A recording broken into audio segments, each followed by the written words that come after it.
മുഖ്യമന്ത്രി പങ്കെടുത്ത ഇടതുമുന്നണിയുടെ പ്രചാരണ ആവേശത്തെ മറികടക്കാൻ തുടക്കമിടാൻ ശ്രമിച്ച UDF-ൽ കല്ലുകടി. UDF കൺവെൻഷനിൽ പാണക്കാട് കുടുംബത്തിന്റെ അസാന്നിധ്യമാണ് ശ്രദ്ധിക്കപ്പെട്ടത്. AICC ജനറൽ സെക്രട്ടറി KC വേണുഗോപാലാണ് കൺവെൻഷൻ ഉദ്ഘാടനം ചെയ്തത്. നിലമ്പൂർ ഉപതിരഞ്ഞെടുപ്പ് LDF-UDF പോരാട്ടമാണെന്ന് KC വേണുഗോപാൽ പറഞ്ഞു. ഇതിനെ വഴിതിരിച്ചുവിടാൻ ആരും ശ്രമിക്കേണ്ടതില്ലെന്നും PV അൻവറിനെ പരാമർശിക്കാതെ അദ്ദേഹം വിമർശിച്ചു.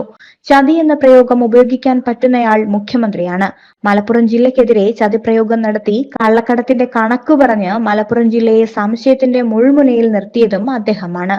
മലപ്പുറം ജില്ലയെ ഒറ്റതിരിഞ്ഞ് ആക്രമിച്ചു. പാണക്കാട് തങ്ങളെയും മുഖ്യമന്ത്രി വെറുതെ വിട്ടില്ലെന്നും KC വേണുഗോപാൽ പറഞ്ഞു. 2026-ൽ 100-ലധികം സീറ്റോടെ അധികാരത്തിലെത്തുമെന്ന LDF സർക്കാരിന്റെ അവകാശവാദങ്ങൾ ചീട്ടുകൊട്ടാരം പോലെ തകർന്നു. ദേശീയപാത നടുവൊടിഞ്ഞു കിടക്കുകയാണ്. പ്രതിപക്ഷ നേതാവ് VD സതീശൻ കുറ്റപ്പെടുത്തി.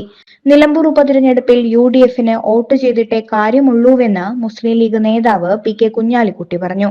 ഭരണമാറ്റത്തിന് UDF-ന് മാത്രമേ കഴിയൂ. സ്വതന്ത്രന്മാർക്ക് വോട്ട് ചെയ്തിട്ട് കാര്യമില്ല. മാധ്യമങ്ങൾ കണ്ണു തുറന്ന് കാണണമെന്നും അദ്ദേഹം പറഞ്ഞു.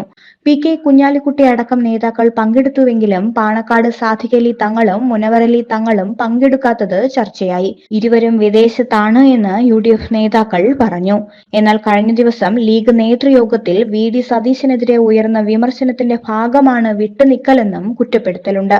ഇതിനിടെ തിരഞ്ഞെടുപ്പ് കൺവെൻഷനിൽ K സുധാകരനും രമേശ് ചെന്നിത്തലയും പങ്കെടുക്കാതിരുന്നതും UDF-ൽ തന്നെ ചർച്ചയായി. കൺവെൻഷനിൽ പാണക്കാട് കുടുംബാംഗങ്ങളുടെ അസാന്നിധ്യം ചർച്ചയായതിന് പിന്നാലെ അബ്ബാസ് അലി തങ്ങൾ ഇന്നു മുതൽ പ്രചരണത്തിനിറങ്ങുമെന്ന് UDF കൺവീനർ അറിയിച്ചു.